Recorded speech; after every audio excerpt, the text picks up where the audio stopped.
Welcome back. Resuming the second part of the pesticide poisoning, that is herbicides and rodenticides. We will see one by one. Coming on to the herbicides, the first type is chlorophenoxy herbicides. Exposure is through oral absorption. It will cause cell membrane damage, false neurotransmitter formation, uncoupling of the mitochondrial oxidative phosphorylation. Eye mucous membrane irritation will be caused, and it will cause GI symptoms, pulmonary symptoms, cardiovascular symptoms, cerebrovascular symptoms. Muscular system is affected. It will cause rhabdomyolysis. It will cause metabolic acidosis. It will cause ventilatory failure that lead to hypercapnia. Treatment is mainly supportive treatment, respiratory support, urine output maintain, and urine alkalization, hemodialysis. Bipyridal herbicides. These are paraquat and diquat, and ingestion is the route of exposure. Rapidly absorbed on an empty stomach. It will get rapidly absorbed to organs like kidney and lungs. The lethal dose is 10 to 20 ml in case of adults, 4 to 5 ml in case of children, of the 20% concentration. Accumulates in alveolar cells, converted into the reactive oxygen species superoxide radicals that will cause liquid peroxidation, degradation of cell membrane, cell dysfunction, necrosis. It will cause lung injury, that is in two phases. One first phase is destructive phase, that will cause loss of type 1, type 2 alveolar cells, infiltration of inflammatory cells, and hemorrhage. The proliferative phase, it will cause fibrosis of interstitium and alveolar spaces. Diquat, it will cause liver and renal necrosis. So in this picture you can see the lung affected in paraquat poisoning with bilateral opacities, and necrosed liver. This is called paraquat tongue.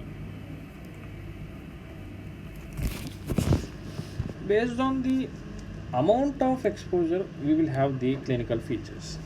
So we have divided into mild, severe, and fulminant.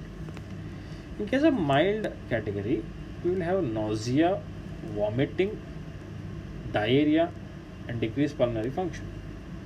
The amount of exposure is less than 20 mg. In case of severe poisoning, we have nausea, vomiting, diarrhea, abdomen pain, mouth and throat ulcerations will be there. The amount of exposure is 20 to 40 mg per kg, and based on the duration of the symptoms, the manifestation will be present. For example, for the first 1 to 4 days, we have renal failure, hepatic impairment, hypotension. In the next 2 weeks, we may have cough, hemoptysis, pleural effusion, pulmonary fibrosis. The patient will die with pulmonary failure. In case of pulmonary poisoning, we have GI symptoms that will later convert into renal failure, hepatic failure, GI ulceration, pancreatitis, toxic myocarditis, convulsions, coma, death from cardiogenic shock, and multiple organ dysfunction syndrome. The amount of exposure is more than 40 to 50 mg per kg. So how do you diagnose? Based on the creatinine and lactate, which will tell the prognosis. And there's a test called urinary dithiamide test. Treatment is mainly decontamination as soon as possible to prevent pulmonary toxicity. If the severe poisoning and fulminant poisoning, the prognosis is very poor. Oxygen to be given if only hypoxic, because it will cause generation of free radicals that will further escalate the problem and maintain the intravascular volume and urine output. Single dose activated charcoal 1 to 2 gram per kg can be given. Hemodialysis, hemoperfusion. Dexamethasone and acetylcysteine has been proven to show some benefit. Dexamethasone can be given with a dose of 8 milligram IV every 8 hours for 72 hours. And urea substituted herbicides that will cause methemoglobinemia, and treatment of methemoglobinemia with methylene blue. Coming on to glyphosate, ingestion of 150 ml of 36% solution that will cause multi-organ toxicity. In case of mild toxicity, mucous membrane irritation and erosions. In case of severe toxicity, airway burns, GI corrosion, metabolic acidosis, acute kidney injury, hyperkalemia, coma, cardiovascular collapse, death. And treatment is mainly supportive and hemodialysis. Coming on to rodenticides, two types: non-anticoagulants and anticoagulants. In case of non-anticoagulant rodenticides, we have arsenic. Arsenic cause mainly arrhythmias. It will cause peripheral neuropathies. It will cause cardiovascular collapse. So you can give activated charcoal. Some chelation therapy we are using succimer and dimercaprol. And in case of barium carbonate, it will mainly affect the potassium channels that will cause hypokalemia.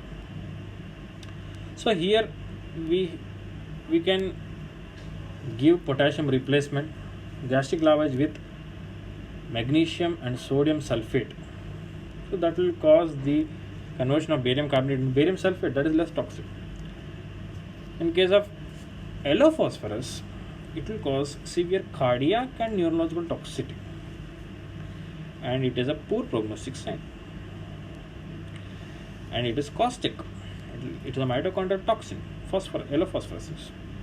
It will cause skin irritation, cutaneous burns, it will cause oral burns, it will cause abdomen pain, hematemesis, smoking, luminescent vomiters and stool.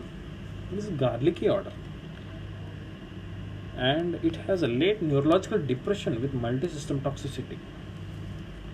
It will mainly, you have to do is electrolyte abnormality correction and maintenance of the serum glucose levels for reducing the cellular injury. Coming on to sodium fluoroacetate, that will block the Krebs cycle. So here we can see lactic acidosis, respiratory depression, cardiac arrhythmias, pulmonary edema, VF, hyperkalemia, and hypocalcemia we can see. So sodium fluoroacetate can be absorbed by activated charcoal. Seizure control, arrhythmia control, all symptomatic. And here experimental regimes like glycerol monoacetate, calcium gluconate, sodium succinate, and ethanol as a loading dose can be given. Coming on to the famous strychnine poisoning. So that causes competitive antagonism of the inhibited neurotransmitter glycine.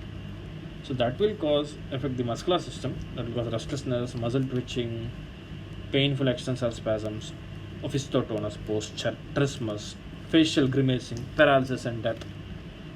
So airway control mainly, avoid lavage because it will precipitate seizures. I can use activated charcoal. And the next thing is tetramin. Tetramin blocks the gamma receptors in the CNS. The main death is due to respiratory failure. The median lethal dose of tetramin is 0.1 milligram per kg, and 6 to 12 milligram is enough to kill an adult. No antidote is there for tetramin. Thallium sulfate, mainly it affects the mitochondria. GI symptoms will be very early, and this death is due to respiratory failure. And multiple doses of activated charcoal or Prussian blue can be given, and these are given to interrupt the intrahepatic circulation. The last one of the non-anticoagulant rodenticide is aluminum phosphate. So this mixes with water and produce phosphine gas that is very highly cellular toxic. The patient might have some fishy breath. He might have J symptoms like nausea, vomiting, epigastric pain, black vomitus, shock. It will cause acute lung injury, hepatorenal injury, metabolic acidosis, hypocalcemia, tetany. We have to treat the acidosis. It will cause hypocalcemia, treat the hypocalcemia, and you can even use acetylcysteine. So this is arsenic poisoning. You can see garlic breath. You can see Mees line, and you can see hyperkeratosis, Glowen stalking, painful neuropathy, cardiac toxic. Arsenic is cardiac toxic. So night blindness is also caused. And yellow phosphorus, it will cause multi-organ failure. It will cause hepatorenal syndrome. And this is the opisthotonous posture in strychnine poisoning.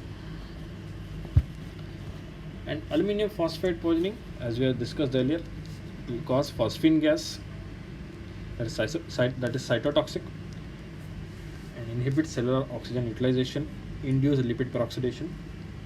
And there is no antidote for aluminum phosphate poisoning. Mortality is more than 50%. Treatment is just supportive. And the second type of rodenticides, that is anticoagulants. These are warfarin based. These will cause changes in PTINR. There are two generations, first generation and second generation. These are super warfarins.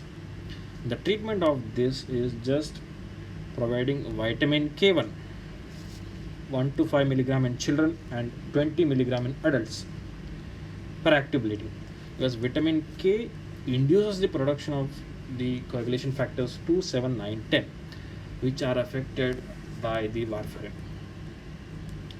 And gastric lavage, activated charcoal can be given volume replacement.